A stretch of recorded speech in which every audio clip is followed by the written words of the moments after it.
There is a photograph of a woman named Carmen, taken in the summer of 1955 in East Los Angeles, California. She is standing in the doorway of a house on Gage Avenue in a cotton house dress the color of marigolds, her dark hair pinned the way her mother had taught her. She is looking at whoever is holding the camera with complete, unhurried composure. The afternoon light is catching her face in a way that makes you stop. She is 48 years old. In this photograph, you would not guess 48. You would not guess anywhere near it. She did not own a single product with the word anti-aging on the label. She had never heard the word retinol used in a skincare context. She did not have a 10-step routine, a dermatologist, or a subscription box arriving at her door every month. What she had was a shelf in her kitchen with 8 things on it. 6 of them came from her garden or her grocery bag. The other 2 came by mail every spring from her aunt in Oaxaca and cost nothing because they were family. The women on her street had the same face. Her neighbor Dolores, who was 52 and had never once sat in a dermatologist's chair. Her comadre at Sacred Heart Church, whose face gave away nothing about how long she had been alive or how hard the years had been, because they were all following the same rules. Rules that moved from grandmother to mother to daughter the same way a recipe moved. Not written down, not explained with reasons, just shown. Just, this is how it is done, mija, and now you know. Then the beauty industry arrived in Latin women's lives with a specific message. What you have is not enough. The color of your skin is a problem we can help you manage. It came in blanqueador creams and skin-lightening soaps that ran full-page advertisements in every Spanish-language publication in every barrio in America.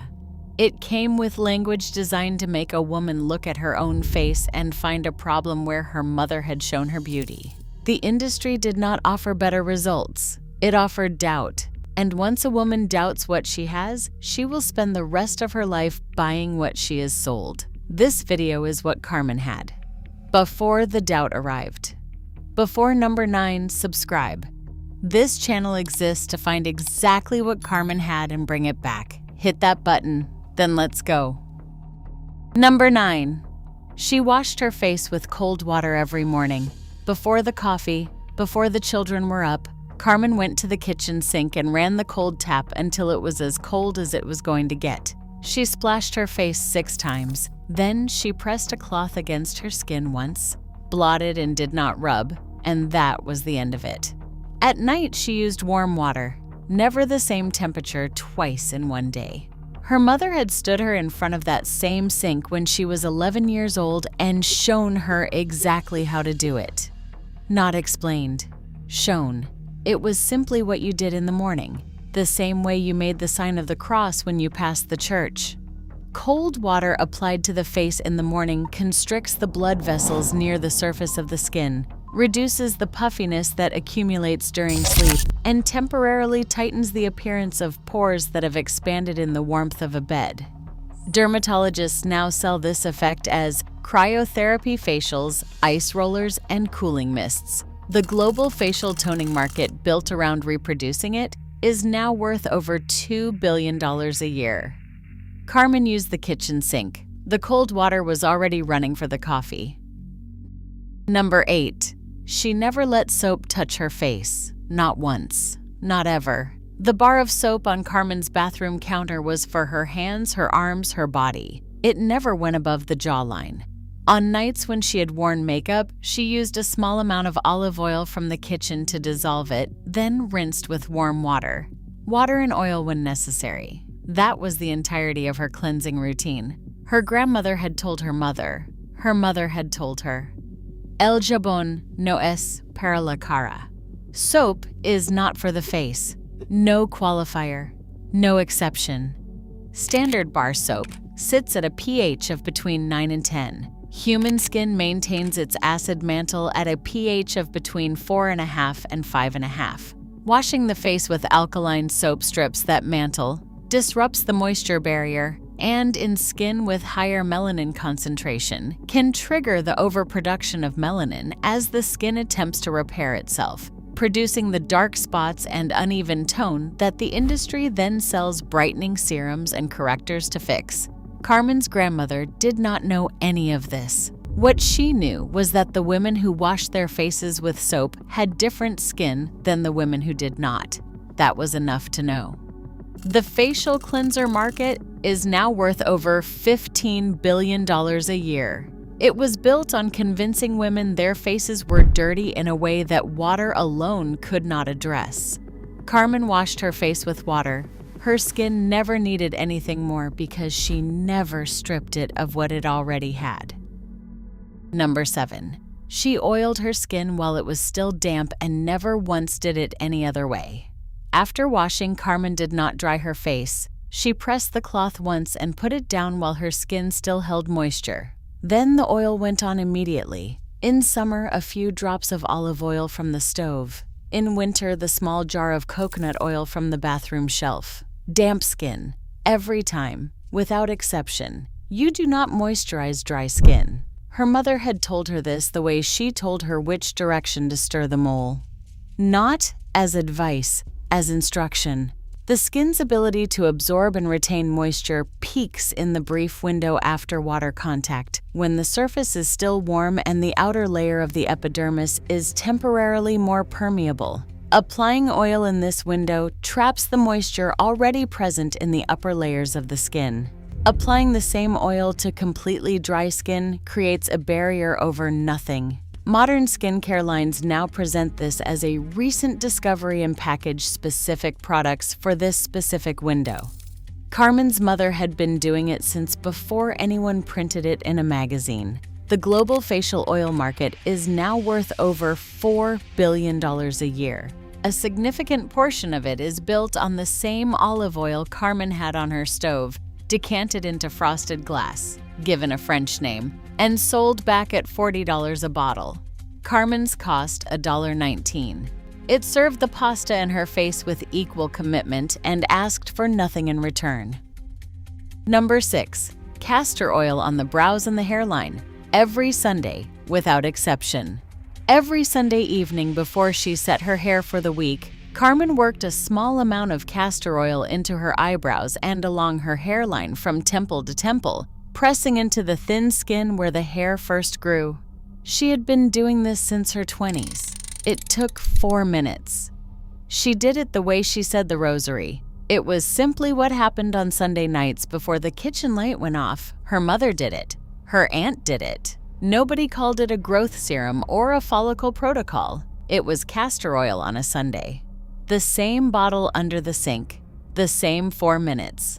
Castor oil is composed primarily of ricinoleic acid, a fatty acid that supports circulation to the hair follicle and creates a protective environment around the follicle in the areas where skin is thinnest and most vulnerable to daily stress. It is the active ingredient in dozens of brow serums and hairline restoration products now sold at between $25 and $90 per small bottle. The active compound has not changed. Carmen bought her bottle at the Farmacia on Brooklyn Avenue for 35 cents. It lasted 4 months. Her hairline never receded, her brows never thinned. 60 years of Sunday nights, and the edges held. Number 5. She stayed out of the midday sun and never once thought of it as a beauty strategy. In East Los Angeles in July, Carmen was not outside between 11 in the morning and 3 in the afternoon. Her garden work was done before 9. Her errands were done early or saved for late. At family gatherings in the park, she sat under the tree. She wore the wide-brimmed hat on the hook by the front door whenever she had no choice. This was not vanity. It was common sense about the California sun. It was also, without her knowing it, the single most powerful anti-aging practice available to any woman in any era. Her mother had come from Oaxaca, where the rule about midday was old and practical. You did not work in the sun between 11 and 3. When she moved to California, she brought the rule the way she brought the aloe cutting. The sun was still the sun. Ultraviolet radiation is the primary driver of photoaging, responsible for up to 80% of visible facial aging. Skin with higher melanin concentration carries a natural protection equivalent to approximately a sun protection factor of 13, a meaningful biological advantage that melanin does not make absolute. Carmen's habit of seeking shade compounded what her biology had already given her. She was not spending her head start. She was adding to it every day. The global sunscreen market is now worth over $11 billion a year. Carmen never bought a bottle. The shade was free. The hat cost 90 cents at the dry goods counter on Whittier Boulevard, and she wore it until the brim went soft. Before number 2, subscribe if you have not already. This channel exists to recover exactly this. The button is right there. Number 2. Raw avocado on the face once a week, every week. Every Saturday afternoon before she bathed, Carmen mashed the flesh of half an avocado in a small bowl and pressed it onto her face with the backs of her fingers. She left it on for the time it took to fold the laundry. Then warm water, 1 press of the cloth, and the oil while the skin was still damp. The other half of the avocado went into dinner. Nothing in Carmen's kitchen had only one purpose. Her aunt in Oaxaca had done this her whole life. The avocado tree was in the yard. It produced more than the family could eat. The face needed something rich in the dry months. The solution was already there. Avocado flesh contains oleic acid, vitamins E and K, and a concentration of fatty alcohols shown in peer-reviewed research to support collagen production and skin elasticity. A study published in the Journal of Cosmetic Dermatology found measurable improvements in skin firmness after 12 weeks of topical avocado application. The global avocado skincare market is now worth over $2 billion. Carmen's came from her neighbor's tree. Her neighbor brought them over in a paper bag and never once asked for anything in return. Number 1. She did not believe a single thing the industry told her was wrong with her skin. This is the one. The campaign to convince Latin women that their natural appearance required correction was already old in the 1950s, and it was accelerating.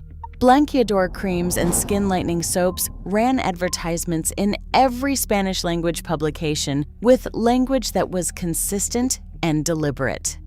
Aclara tu cutis, mejora tu tono. Lighten your complexion, improve your tone. What those advertisements were selling was not skincare. They were selling a belief. The belief that a Latin woman's natural skin, the warm brown her grandmother had carried, was a flaw. A before photograph waiting for an after. Carmen did not buy the products. More importantly, she did not buy the premise. Her mother had looked at her face when she was a girl and told her what it was. Not a project, not a problem requiring a solution. A face, worth caring for and worth leaving exactly as it was, in the same breath. The cold water in the aloe plant and the castor oil on Sunday nights and the hat by the door, all of it worked together because none of it was trying to fix something that was not broken. It was care, not correction. The distinction sounds simple. It is the thing the beauty industry has spent 100 years and billions of dollars trying to collapse. Because a woman who is caring for something she already believes is whole is not a customer waiting to be made. The beauty industry did not bury these secrets because they did not work. It buried them because they worked too well to ever need anything else. Carmen's daughter still has the aloe plant. Not the original. That one finally gave out. But a cutting she took from it before it did, the same way her grandmother had taken a cutting before she moved and wrapped it in wet newspaper and carried it across the border. It lives now in a clay pot by the kitchen window, and on Tuesday and Thursday and Sunday mornings, she breaks a piece from one of the lower leaves and presses the clear gel onto her face the same way her mother showed her, without explanation, without ceremony, without a reason ever being given. She thinks she figured it out herself. She did not figure it out herself. She remembered it. Pick one thing from this list, put it in your kitchen this week. Come back and tell me in the comments what changed.